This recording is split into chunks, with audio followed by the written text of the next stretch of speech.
Et si je vous disais que la plupart des gens ne meurent pas de vieillesse, mais d'un lent abandon d'eux-mêmes, invisible, silencieux, accepté comme une fatalité. Ce n'est pas votre âge qui vous affaiblit, mais ce que vous cessez de faire. Et aujourd'hui, je vais vous le prouver. Je m'appelle Dr Alain Morel, et depuis plus de 25 ans, j'accompagne des femmes et des hommes de plus de 50 ans sur le chemin d'un mieux-être durable. Je ne vends pas de pilules miracles. Je ne promets pas de rajeunir de 20 ans. Mais je peux vous dire ceci. Vieillir n'est pas une maladie. Ce n'est pas une punition. Et ce n'est pas une ligne d'arrivée. Vieillir, c'est vivre plus longtemps. Et ça, c'est une chance. Une chance si, et seulement si, vous décidez de ne pas abandonner votre corps, votre esprit et votre lien aux autres. Une chance si vous acceptez de remettre un peu de mouvement là où il n'y en a plus. Un peu de lumière là où la routine a assombri les jours. Un peu d'oxygène là où les habitudes étouffent l'élan de vivre. J'ai vu un homme mourir lentement sans être malade. Il respirait, mais ses yeux étaient vides. Il avait 72 ans. Il n'avait pas de cancer, pas de problème cardiaque, pas de maladie rare. Non, il avait simplement cessé d'espérer. Il passait ses journées assis, seul, devant la télévision, à regarder le monde défiler sans lui. Son corps allait encore bien, mais son âme, elle, avait décroché depuis longtemps. Et quand je suis allé le voir pour la première fois, il m'a regardé et m'a dit « Docteur, je suis trop vieux pour changer. À quoi bon ?» C'est à ce moment précis que j'ai su que le vrai mal qui rongeait beaucoup de nos aînés, ce n'était pas la vieillesse, c'était le renoncement. Je ne vous demande pas d'escalader les Alpes ou de courir un semi-marathon. Je vous demande de croire à nouveau en la possibilité d'un quotidien meilleur. Et croyez-moi, ce n'est pas une formule vide.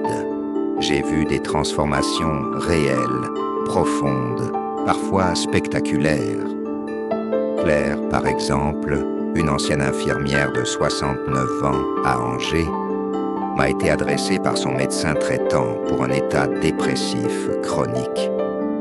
3 mois plus tard, elle rayonnait comme une jeune femme qui prépare un nouveau départ. Non pas parce qu'elle avait retrouvé sa jeunesse, mais parce qu'elle avait retrouvé sa dignité, sa volonté, son souffle intérieur. Elle s'était remise à marcher, à cuisiner, à appeler ses petits-enfants tous les dimanches. Elle avait décidé que le vieillissement ne serait plus un effacement progressif, mais une montée en puissance dans l'art de vivre. Alors oui, vieillir peut être une épreuve. Les articulations grincent, le sommeil se fait capricieux, les visages changent. Mais ce que je veux vous dire, c'est que rien de tout cela ne vous condamne à la passivité. Bien au contraire, chaque ride peut devenir une trace de sagesse. Chaque matin, un nouveau départ. Chaque pas une victoire contre l'immobilité. Vous avez le pouvoir aujourd'hui de ralentir le vieillissement, d'améliorer votre mémoire, votre mobilité, votre énergie, votre morale. Pas dans 10 ans, pas après une opération miracle. Maintenant, avec ce que vous avez, là où vous êtes. Et je ne suis pas seul à le dire. Les recherches de Harvard, l'Institut Pasteur, les grandes publications médicales le confirment. Il existe 5 habitudes fondamentales qui, si elles sont intégrées progressivement dans votre quotidien, peuvent prolonger votre espérance de vie de plus de 10 ans. Mais plus encore, elles améliorent la qualité de cette vie. Moins de fatigue, moins de maladies chroniques, moins de sentiments d'abandon, plus d'autonomie, de clarté mentale, de relations humaines vraies. Dans cette série de vidéos, je vais vous les dévoiler, une par une, avec simplicité, avec humanité et surtout avec des exemples concrets. Car ce que je veux, Ce n'est pas seulement que vous sachiez. Je veux que vous ressentiez, que vous compreniez dans votre corps ce que cela signifie de reprendre la main sur votre santé. Pas pour plaire aux autres, pas pour suivre une mode, mais pour vous, pour vivre encore, pour aimer encore, pour transmettre, partager, respirer pleinement. Mais avant d'aller plus loin, je vous invite à vous abonner à cette chaîne, pas par vanité, mais parce que cela me donne la force de continuer ce travail de transmission. Cela me montre que vous êtes là, que vous écoutez, que vous avez envie, vous aussi, de construire une vieillesse vivante, digne, rayonnante. Et je vous promets une chose, je mettrai tout mon savoir, toute mon expérience et tout mon cœur dans chacun des épisodes à venir, parce que vous le méritez, parce que votre vie n'est pas finie. Elle est juste en train de changer de rythme. Et ce rythme, vous pouvez l'apprivoiser, le rendre doux, fort, lumineux. Alors je vous pose une question simple mais puissante, une question à laquelle il n'y a pas de bonne ou de mauvaise réponse, seulement la vôtre. Pensez-vous que l'âge est un obstacle ou une opportunité? A. Un obstacle. B. Une opportunité. Dites-le moi en commentaire. Vraiment. Prenez le temps de répondre, car ce que vous pensez aujourd'hui peut changer ce que vous vivrez demain. Et maintenant que les bases sont posées, laissez-moi vous emmener dans la première habitude, celle qui commence avec un seul pas, mais qui peut vous ramener à la vie. On en parle dans la prochaine partie. Il y a quelques années, j'ai rencontré une femme qui m'a profondément marqué. Elle s'appelait Claire. Elle avait 72 ans. Quand elle est arrivée dans mon cabinet, elle avait ce regard fatigué que je reconnais entre mille, le regard de quelqu'un qui a cessé de se sentir vivant. Elle me disait qu'elle n'avait plus goût à grand-chose, que ses journées se ressemblaient et que sortir de chez elle lui paraissait aussi difficile que gravir une montagne. Son médecin lui avait conseillé de reprendre un peu d'activité physique. Mais elle m'a regardé et m'a dit « Docteur, marcher? Pour aller où? Pourquoi faire ?» Je n'ai rien dit tout de suite. Je lui ai simplement proposé une chose. Faire 5 minutes de marche chaque matin, au même endroit, au même moment, comme un petit rituel. Je lui ai dit que ce n'était pas une performance, mais un point de contact avec elle-même. Elle a accepté, un peu à contre-cœur. Et puis, semaine après semaine, pas après pas, quelque chose a changé. Elle a commencé à marcher un peu plus longtemps, puis à observer les oiseaux, à remarquer les odeurs du printemps, à saluer les passants. Un jour, elle est venue à mon cabinet, le sourire aux lèvres, et m'a dit « Vous savez, ce petit banc sur le chemin, je ne m'y assois presque plus. Je n'en ai plus besoin. Je vais plus loin maintenant. » Ce que Claire a découvert, et que tant d'autres découvrent à leur tour, c'est que marcher, ce n'est pas simplement bouger. C'est se remettre en circulation. C'est remettre en mouvement le cœur, les poumons, les jambes, mais aussi les pensées, les émotions, le regard sur le monde. La marche est un acte de vie. C'est sans doute l'un des gestes les plus simples que nous puissions faire, mais il est aussi l'un des plus puissants. Physiologiquement, les bénéfices sont impressionnants. Une marche quotidienne, même de 20 à 30 minutes, permet d'augmenter la capacité cardiovasculaire, de mieux oxygéner les cellules, de réduire le risque d'hypertension, de diabète de type 2, d'obésité et même de certains cancers. Elle aide à réguler la glycémie, à diminuer l'inflammation chronique, à stimuler la circulation lymphatique et à renforcer le système immunitaire. Mais ce que les chiffres ne disent pas ni pas toujours, c'est l'impact profond sur le moral. Marcher libère des endorphines, ces fameuses hormones du bien-être, qui apaisent les tensions, allègent le stress et aident à combattre les états dépressifs fréquents après 60 ans. Et pourtant, beaucoup de personnes de plus de 50 ou 60 ans n'osent pas marcher. Elles pensent que c'est trop tard, qu'elles ne sont plus capables, qu'elles n'ont pas le temps ou qu'elles n'ont pas de but. Mais marcher ne demande ni équipement coûteux, ni compétences particulières. Elle demande une seule chose: commencer. Commencez là où vous êtes, même dans un couloir, même dans votre jardin, même au pied de votre immeuble. L'important, ce n'est pas la distance, c'est l'élan, c'est le mouvement, c'est le souffle. Il y a quelque chose d'extrêmement poétique dans la marche. Elle permet de se réapproprier son corps, à son rythme. Elle nous redonne le droit d'habiter l'espace, de ressentir, de s'ouvrir. J'ai vu des couples se réconcilier en marchant côte à côte, sans même se parler. J'ai vu des personnes seules retrouver un sentiment d'appartenance en croisant chaque matin les mêmes visages au parc. J'ai vu des femmes de 80 ans, autrefois isolées, reprendre confiance parce qu'elles étaient capables de faire le tour du pâté de maison sans s'arrêter. Et puis, il y a cette qualité du silence qu'offre la marche.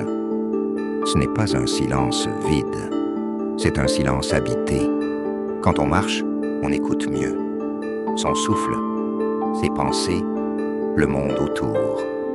C'est un moment de présence pure, loin du bruit des écrans, des notifications, des sollicitations. C'est un retour à soi. Je recommande souvent aux personnes que j'accompagne de marcher sans téléphone, ou en tout cas sans l'utiliser. De lever la tête, de regarder les arbres, les nuages, les passants. De sentir l'air sur leur peau, la lumière sur leur visage. Ces sensations, si simples, sont autant de rappels que le corps est encore là, vivant, capable, digne d'attention. Et pour ceux qui souffrent de douleurs articulaires ou de fatigue, je leur propose de commencer doucement, en fractionnant. 5 minutes le matin, 5 l'après-midi, ou en marchant chez eux d'une pièce à l'autre, avec un peu de musique douce. Ce n'est pas le cadre qui compte, c'est la régularité. Marcher, c'est aussi se relier aux autres. Je me souviens de Madame Jeanne, 76 ans, qui s'est mise à marcher chaque matin avec sa petite fille. Au début, c'était elle qui avait du mal à suivre. 3 mois plus tard, c'est elle qui attendait sa petite fille devant la porte. Elles ont partagé des confidences, des silences, des éclats de rire. Et elles ont tissé un lien que rien n'aurait pu créer aussi profondément qu'un simple chemin partagé. Ce que je veux vous dire, à travers tout cela, c'est que marcher, c'est choisir de rester acteur de sa propre vie. C'est une déclaration d'amour à soi-même. C'est un acte de dignité, un geste d'engagement envers sa santé, son bien-être, son avenir. Et même si vous avez l'impression d'avoir trop attendu, même si vous avez laissé les années passer sans bouger, il n'est jamais trop tard pour faire le premier pas. Parce que ce premier pas est déjà une victoire. Et si vous doutiez encore de l'impact de cette simple habitude, attendez de découvrir ce que l'alimentation peut transformer dans votre corps et dans votre vie. Car si marcher vous remet en mouvement, manger mieux vous donne le carburant pour aller plus loin. C'est ce que nous allons explorer ensemble dans la prochaine partie. Je me souviens d'un homme nommé Laurent, un ancien ouvrier du bâtiment à Bordeaux, que j'ai suivi il y a quelques années. Il avait 74 ans, une stature solide, mais un corps épuisé. Il venait me consulter pour une fatigue persistante, une impression de lourdeur, une peau terne et une mémoire qui lui jouait des tours. Il me disait souvent « J'ai l'impression de marcher dans le brouillard, docteur ». Ce n'était pas une maladie en particulier, c'était l'accumulation invisible des années, accentuée par une alimentation pauvre, déséquilibrée et sans plaisir réel. Son petit déjeuner se composait d'un café noir et d'un croissant industriel. Le midi, un plat préparé réchauffé au micro-ondes. Le soir, du fromage, un peu de pain blanc et un verre de vin. Simple, rapide, mais vidé de toute énergie. Je lui ai posé une question toute simple. Que donneriez-vous à manger à quelqu'un que vous aimez profondément? Il a souri et répondu. Quelque chose de bon, de vrai. Alors je lui ai dit, pourquoi ne pas commencer par vous aimer, vous aussi? Il a ri, mais quelques jours plus tard, il est revenu avec des légumes dans son panier, une liste de courses faites maison et une étincelle dans les yeux que je n'avais pas vue lors de notre première rencontre. Parce que manger, ce n'est pas juste se remplir, c'est se nourrir, c'est décider, à chaque bouchée, de soutenir son cœur, ses muscles, ses os, sa mémoire. L'alimentation est l'un des leviers les plus puissants de santé que nous avons entre les mains, ou plutôt dans nos assiettes. Et pourtant, tant de gens la négligent, la simplifient ou la subissent, par habitude, par fatigue ou par manque d'information. Je dis souvent qu'à partir de 50 ans, ce que vous mangez devient votre première médecine.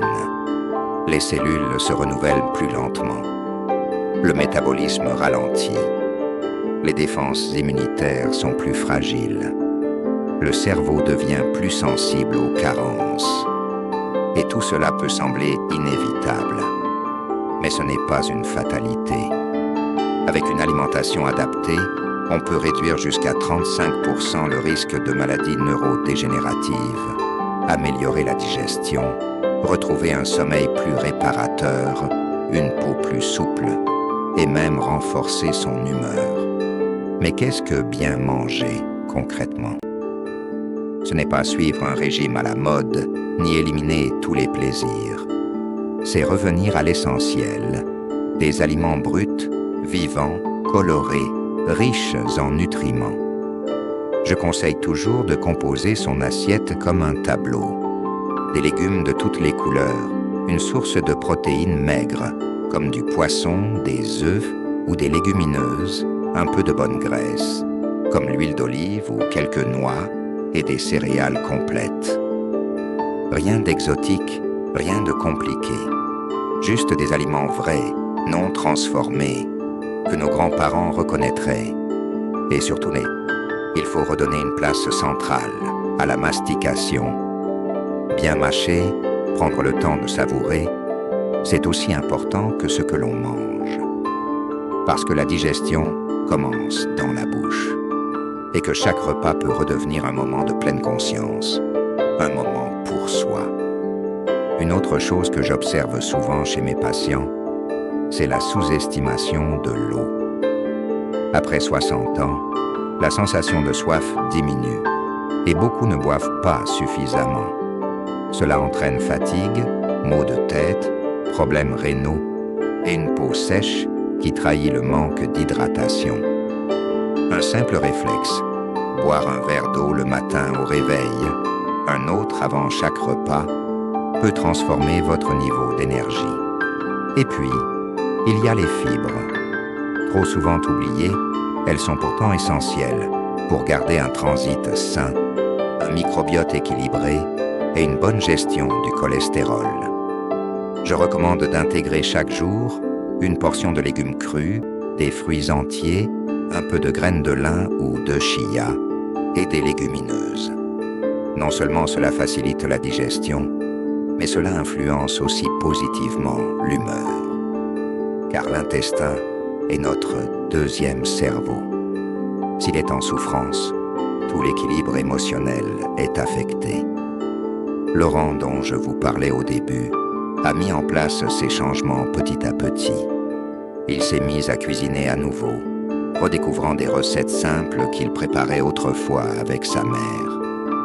Il a remplacé le pain blanc par du pain complet, les plats industriels par des soupes maison, et il a troqué le sucre raffiné contre une compote de pommes sans sucre ajouté.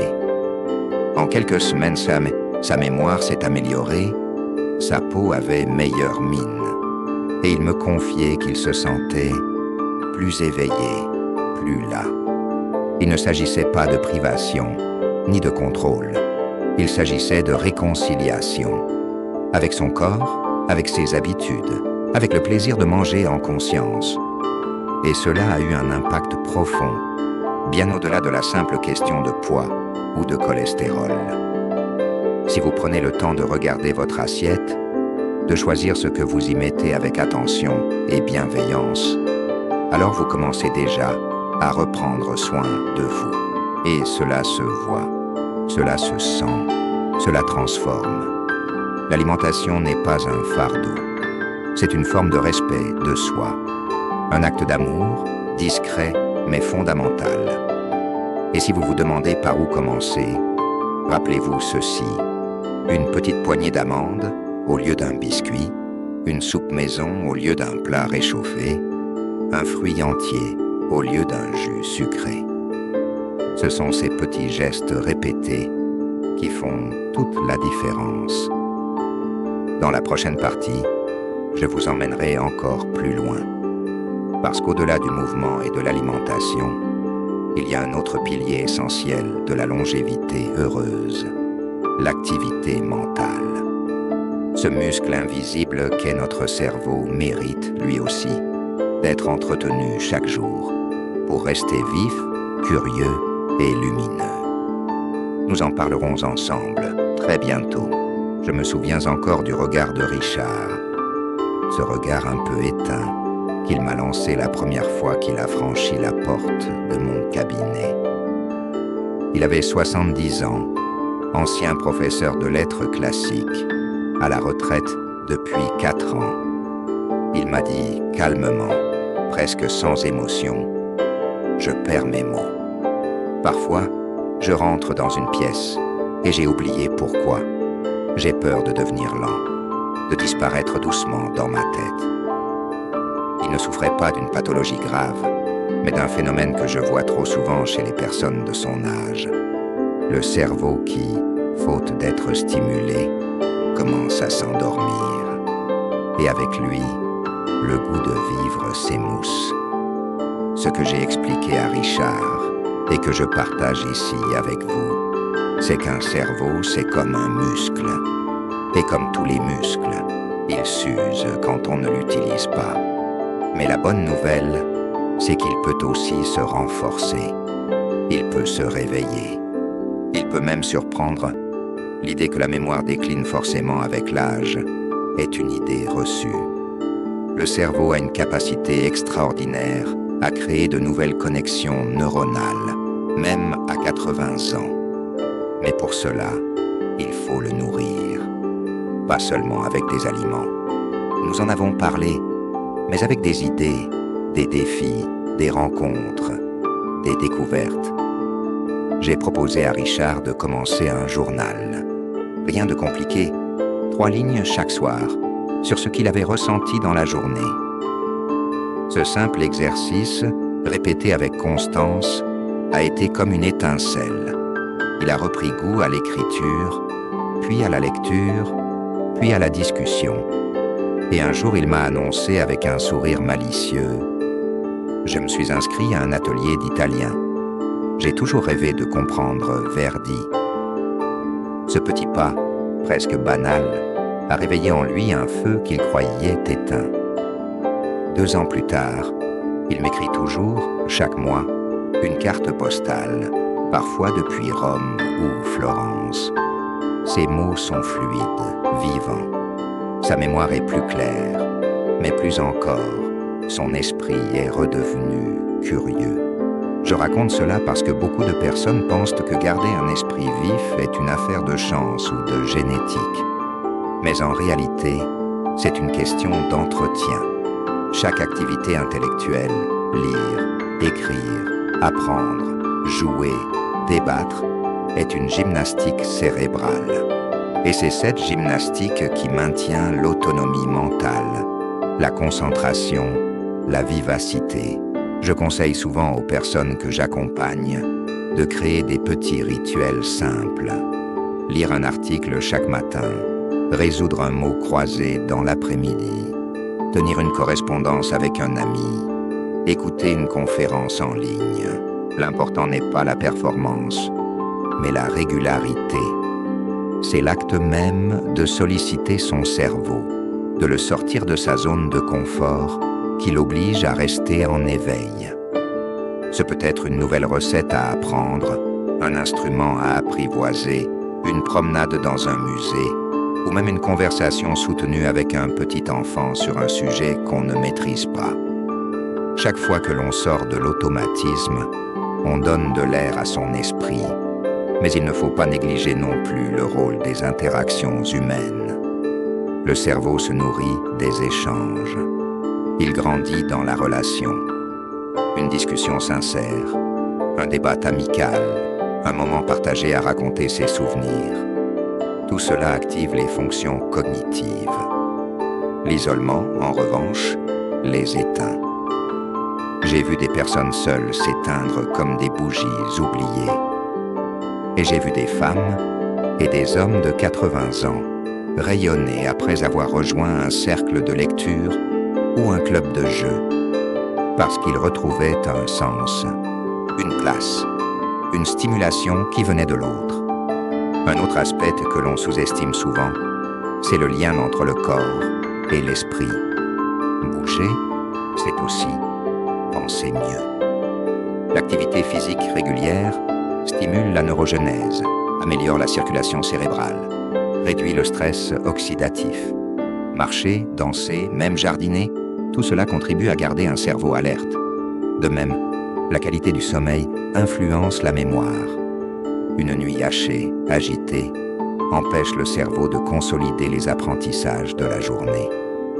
Et bien dormir, c'est souvent le fruit d'un bon équilibre global. Une alimentation saine, une activité régulière, un environnement apaisant. Et puis, il y a la méditation, que j'intègre de plus en plus dans mes conseils. Pas besoin de s'asseoir en lotus pendant 1 heure. 10 minutes de respiration consciente, le matin ou le soir, suffisent à calmer le mental, à clarifier les idées, à apaiser les émotions. C'est un entraînement tout simple, mais qui change la façon dont on perçoit le monde. Et un esprit apaisé, c'est un esprit disponible, fluide, lucide. Si je devais résumer cette idée en une phrase, ce serait celle-ci.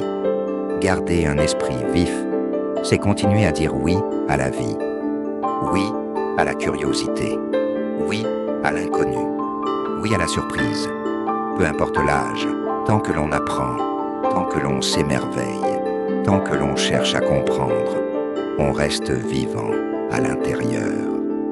Ce n'est pas une question de capacité, c'est une question d'élan. Et cet élan, il peut renaître à tout moment. Dans la prochaine partie, je vous parlerai d'un autre pilier essentiel du bien vieillir, la force musculaire. Non pas pour avoir un corps d'athlète, mais pour garder son autonomie, sa stabilité, sa liberté de mouvement. Parce que ce que nous avons dans nos jambes et nos bras conditionne notre capacité à vivre debout, dignement, chaque jour. Et vous verrez que même sans salle de sport, même après 70 ans, il est tout à fait possible de devenir plus fort. À très bientôt. Je me souviens très bien d'Yvette. Elle avait 78 ans quand elle m'a été adressée par sa fille. Inquiète de la voir perdre ses forces, trébucher parfois, renoncer de plus en plus à sortir seule. Pourtant, Yvette n'avait pas de maladie grave. Juste ce que l'on appelle une fonte musculaire liée à l'âge, ou sarcopénie. Un processus lent, insidieux, que l'on confond souvent avec la vieillesse normale. Mais rien n'est plus faux. Ce n'est pas l'âge qui nous rend faibles, c'est l'inactivité. Je le répète depuis des années, le muscle, c'est la liberté. Chaque kilo de muscle que vous perdez, c'est un peu d'indépendance qui s'en va. Ce sont des escaliers que vous n'osez plus monter, un sac de course que vous ne portez plus, Une promenade que vous évitez par peur de tomber. Et cette peur, je l'ai lue dans les yeux d'Yvette quand elle m'a dit « Je me sens fragile, docteur, comme si mon corps ne m'appartenait plus. » Alors je lui ai proposé un pacte. Chaque matin, elle ferait quelques exercices simples, sans machine, sans matériel, juste avec le poids de son propre corps. Des flexions douces, des montées sur la pointe des pieds, quelques mouvements de bras avec 2 bouteilles d'eau. Elle a commencé à le faire assise, au début, car se lever et s'asseoir plusieurs fois la fatiguait trop. Mais très vite, en une dizaine de jours, elle sentait déjà la différence. Moins d'essoufflement, plus d'assurance, une posture plus droite. Ce que je veux dire ici, c'est qu'il ne faut pas attendre d'être fort pour commencer. C'est en commençant qu'on devient plus fort. Le renforcement musculaire n'est pas réservé aux jeunes ou aux sportifs. Il est vital pour tous, surtout après 60 ans. Car le corps, à cet âge-là, ne construit plus naturellement de muscles comme avant. Si vous ne stimulez pas vos fibres musculaires, elles disparaissent, lentement, mais sûrement. Et avec elles, votre stabilité, votre capacité à vous relever, votre autonomie. Mais ce que j'ai vu chez Yvette, ce n'est pas seulement un corps qui se redressait. C'est une femme qui reprenait confiance. Elle n'avait plus peur de tomber. Elle osait de nouveau cuisiner debout, marcher jusqu'à la boulangerie, ouvrir les volets seule. Son regard avait changé. Il disait « Je peux encore ». Sur le plan biologique, les bénéfices du renforcement musculaire sont profonds. Meilleure densité osseuse, réduction du risque de fracture, amélioration de la glycémie, soutien du métabolisme de base, meilleure circulation, réduction de l'inflammation. Et psychologiquement, c'est un véritable levier de transformation.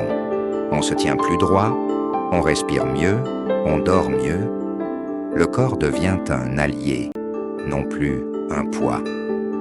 Vous n'avez pas besoin d'une salle de sport. Vous avez juste besoin d'un espace de 2 mètres carrés et de votre volonté. Un mur, une chaise, 2 bouteilles d'eau suffisent. Même quelques minutes par jour, avec des gestes maîtrisés, peuvent déclencher des effets étonnants. Et si vous doutez de votre capacité, commencez assis. Le simple fait de vous lever de votre chaise sans appui, de maintenir l'équilibre sur une jambe, de tendre les bras devant vous en inspirant profondément. Ce sont des actes puissants. Je donne toujours ce conseil. Faites-en un rituel. Le matin, en vous levant. Ou l'après-midi, avant votre tasse de thé. Ce ne sont pas de grandes performances que l'on cherche, mais de petits engagements tenus, jour après jour. Ce que le corps perd par la sédentarité, il peut le regagner par la régularité. Mais il y a un autre muscle qu'on néglige tout autant, le cœur social.